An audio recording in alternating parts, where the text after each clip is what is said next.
Indian super লিগে ইস্টবেঙ্গলের পালে ক্রমশ হাওয়া লাগতে শুরু করেছে।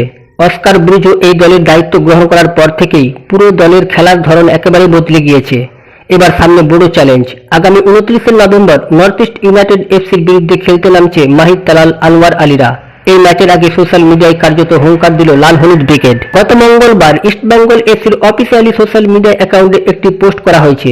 সেই পোস্টে দলের খেলোয়াড়দের বেশ কয়েকটি ছবি পোস্ট করে ক্যাপশনে লেখা হয়েছে, ঘরের মাঠে তারকা খচিত রাতের অপেক্ষা আর করতে পারছি না, 29 নভেম্বর আইল্যান্ডার্সের বিরুদ্ধে লড়াই করতে আমরা প্রস্তুত। এই পোস্ট ইতিমধ্যে সোশ্যাল মিডিয়ায় ভাইরাল হয়ে গিয়েছে, বইতে শুরু করেছে কমেন্টের বন্যাও। 2024-25 আইএসএল টুর্নামেন্টের শুরুটা ইস্টবেঙ্গল খুব একটা ভালো করতে পারেনি।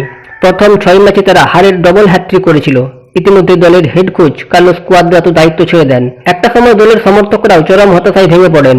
এরপর অস্কার ব্রুজোর হাতে ইস্টবেঙ্গল ম্যানেজমেন্ট দায়িত্ব তুলে দেয়, আর সেই সঙ্গে ইস্টবেঙ্গল দলের শরীরী ভাষাও কার্যত ম্যাজিকের মতো বদল হয়ে যায়। যেই দলটা টানা 6 ম্যাচে পরাস্ত হয়েছে তারাই এএফসি চ্যালেঞ্জ লিগের কোয়ার্টার ফাইনালের টিকিট কনফার্ম করে।